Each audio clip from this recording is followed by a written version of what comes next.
যে মুসলিম শব্দের অর্থ হলো আত্মসমর্পণ করা। কি করা?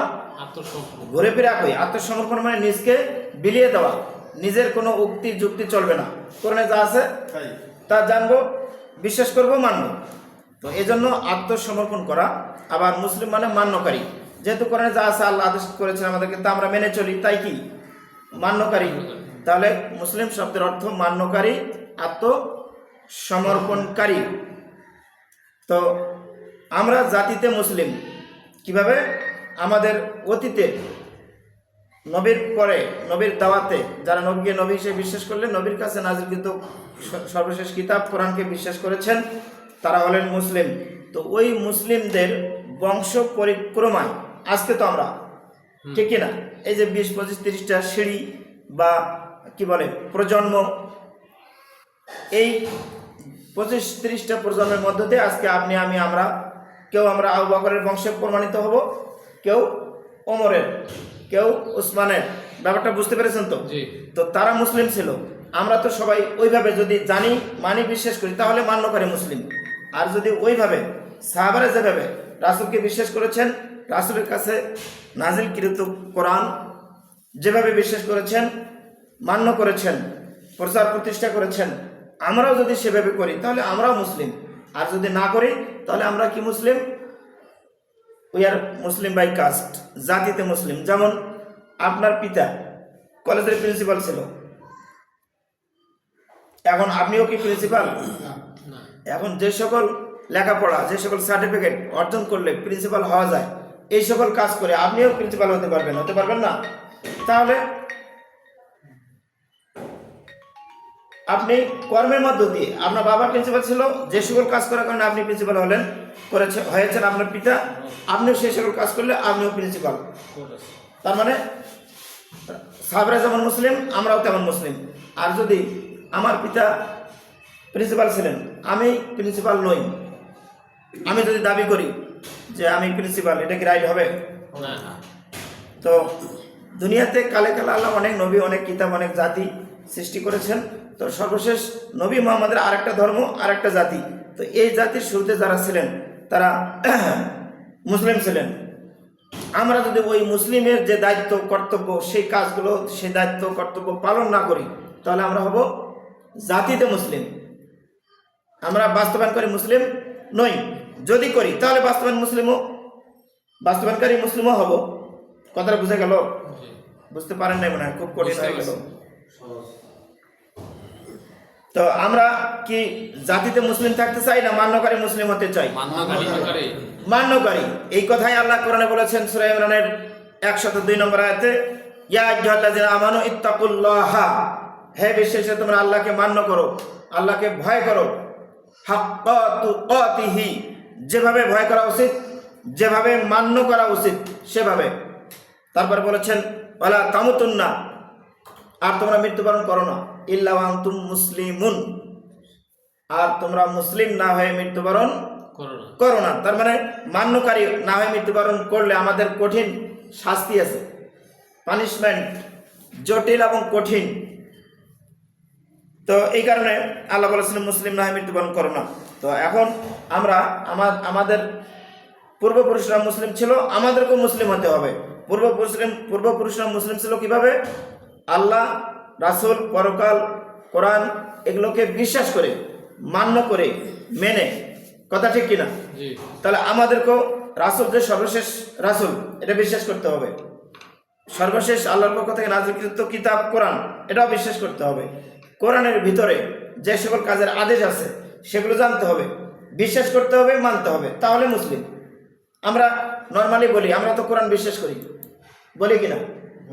কোরআন বিশ্বাস করি, এই কথাটা আমাদের বাংলাদেশের বা যারা মুসলিম পরিচয় দেয় তাদেরকে বলবেন, নির্দ্বিধায় বলবে যে হ্যাঁ অবশ্যই কোরআন আল্লাহর পক্ষ থেকে নাযিলকৃত সন্দেহমুক্ত কিতাব। কি মুক্ত? কিন্তু সেই সন্দেহমুক্ত কিতাবটা আবার জানতে চাই না, জানতে চাই না। কেন বললাম?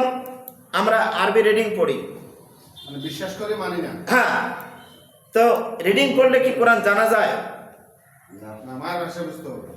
পিতার ভাষায়, মাতার ভাষায়, পিতৃমাতৃভাষায় কোরআন পড়লে কোরআন জানা যাবে, বোঝা যাবে। এছাড়া সারা জীবন আপনি 100 বছর যদি বেঁচে থাকেন আর 100 বছর ধরে কোরআন রিডিং পড়েন, পড়তে পড়তে কোরআনের হাফেজ হন, কোরআনে কি আল্লাহ বলেছেন বলতে পারবেন না। তাহলে কি করতে হবে? মাতৃভাষায় কোরআন পড়তে হবে, জানতে হবে, শুনতে হবে, বুঝতে হবে, মানতে হবে।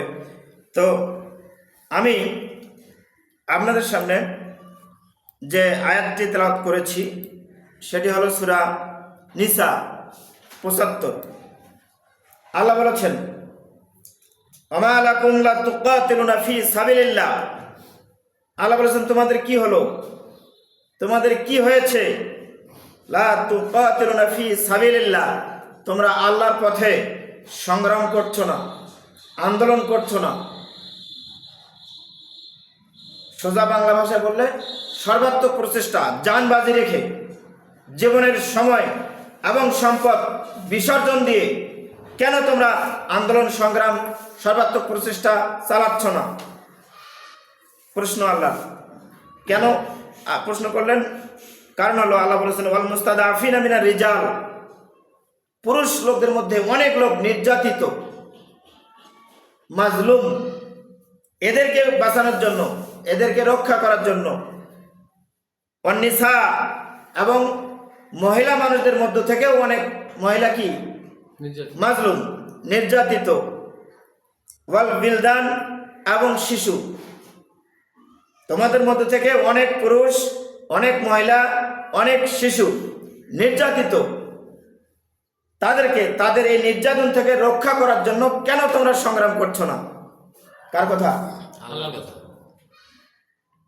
এখন মাঝে মাঝে একটা কথা আসে, নামাজ পড়লে কি যে সকল পুরুষ মানুষ, যে সকল মহিলা মানুষ, যে সকল শিশু কাফের মুশরিক মুনাফিক দ্বারা নির্যাতিত, তাদের এই নির্যাতন বন্ধ হবে না। তাহলে কি আমরা কোরআনের এই আয়াতটা বিশ্বাস করব না? করব। তাহলে তো আমাদেরকে ওই যে 16 আনায় যেতে হবে, 16 সাবজেক্ট। আমরা তো নামাজ, রোজা, হজ 3টা সাবজেক্টের মধ্যে সীমাবদ্ধ, এটা অতিক্রম করতে চাচ্ছি না। যেই কোরআনে নামাজ, রোজা, হজের কথা আছে সেই কোরআনে তো এই কথাটা। আল্লাহ বলেছেন তোমাদের কি হলো, তোমরা কেন সংগ্রাম করছো না তাদের পক্ষে যারা নির্যাতিত, পুরুষদের মধ্য থেকে, মহিলাদের মধ্য থেকে এবং শিশুদের মধ্য থেকে যারা নির্যাতিত, তাদেরকে রক্ষা করার জন্য কাফের মুশরিক মুনাফিকদের যে নির্যাতন, জুলুম, এই জুলুম থেকে বাঁচানোর জন্য কেন তোমরা সংগ্রাম করছো না? এই প্রশ্ন করার মধ্যে দিয়ে কি কোনো কিছু নাই? প্রশ্ন করার মধ্যে দিয়ে বলা যায় সেটা এমনি নর্মালি আদেশ করেছে, সেটা আর বেশি ডাবল গুরুত্বপূর্ণ। এরপরে বলেছেন, আল্লাযিনা ইয়াকুলুনা রাব্বানা আখরিজনা মিন হাযিহিল ক্বরিয়াতি যালিমি আহলুহা।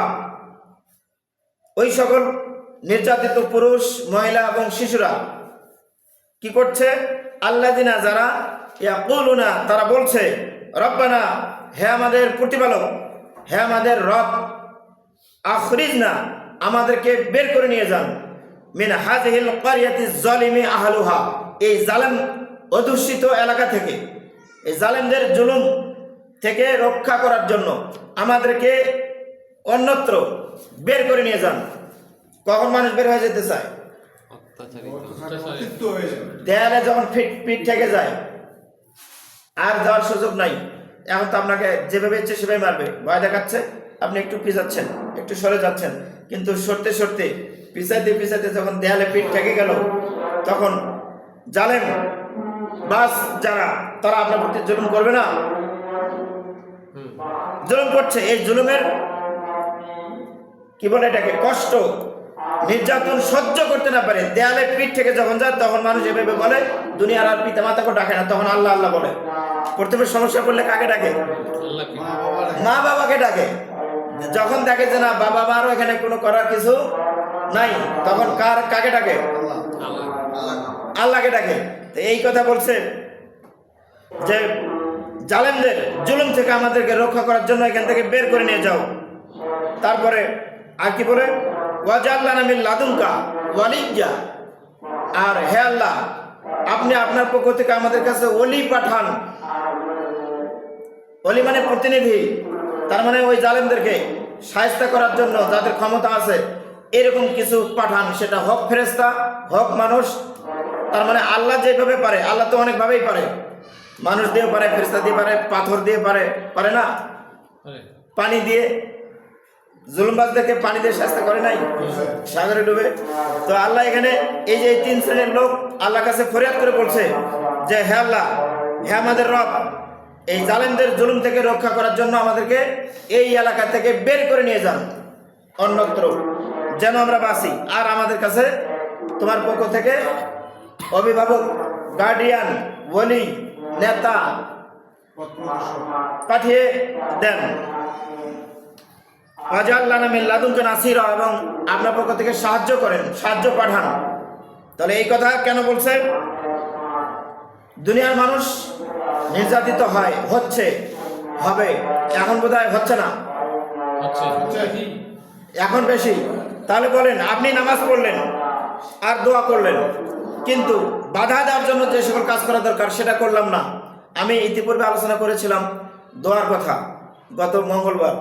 জি দোয়ার পূর্বে কি সূরা মুমিনের দাওয়া কই বলে গেলেন? দাওয়া দলিল তো সূরা মুমিন, সূরা মুহাম্মদ 19, সূরা ইব্রাহিম 41 গত মহিলা প্রোগ্রামে আলোচনা করেছি না? জি তো দোয়া তো আমাদের করতেই হবে, আল্লাহ করতে বলেছেন, দোয়া করা ফরজ। কিন্তু দোয়ার পূর্বে যে কাজটা আছে, দাওয়া আপনি স্কুল কলেজ বিশ্ববিদ্যালয়ে ভর্তি হলেন না, শিক্ষক আপনাকে পড়াবে, না তা আগে তো ভর্তির শর্ত, ক্লাসে উপস্থিত হওয়ার শর্ত, তারপরে তো আপনাকে শিক্ষক যথারীতি দিক নির্দেশনা দিতে থাকবে, কি বুঝেন না, কি পারেন না, আলোচনার মধ্য দিয়ে, লেকচার দিয়ে, বই নোট গাইড করে দিয়ে আপনাকে পাশ করার জন্য যত প্রকার হেদায়েতি বক্তব্য দরকার, বোঝানো দরকার, বোঝানোটাকে আরবিতে হেদায়েত বলে, তো হেদায়েতি বক্তব্য দিবেন।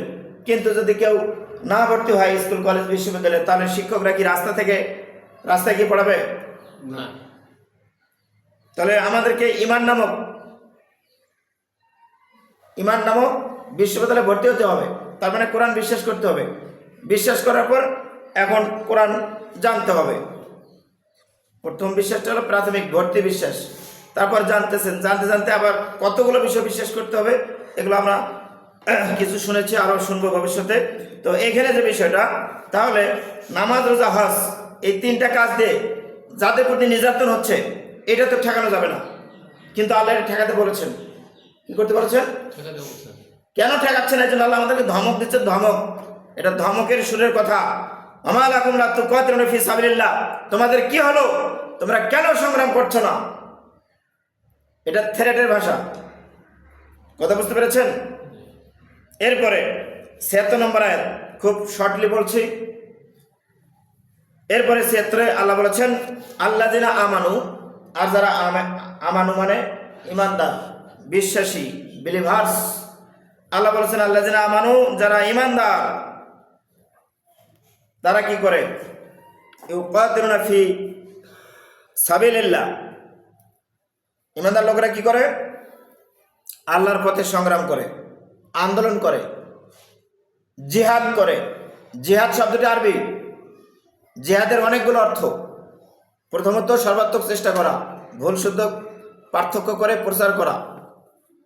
তারপরে আপনি আপনার গতিতে চলছেন, মানুষকে ডাকছেন সঠিক পথে আসার জন্য, আসতেছে না, আপনি চলছেন, তখন আপনাকে আবার বাধা দিচ্ছে, এই তখন হলো জিহাদ। জেহাদ। ব্যাপারটা বুঝতে পেরেছেন? কেউ যদি না জানে, না মানে, তার সাথে কোনো জেহাদ যুদ্ধ চলবে না। বাট যে বা যারা জানতেছে, মানতেছে, কাজ করতেছে, এইখানে বাধা দিচ্ছে,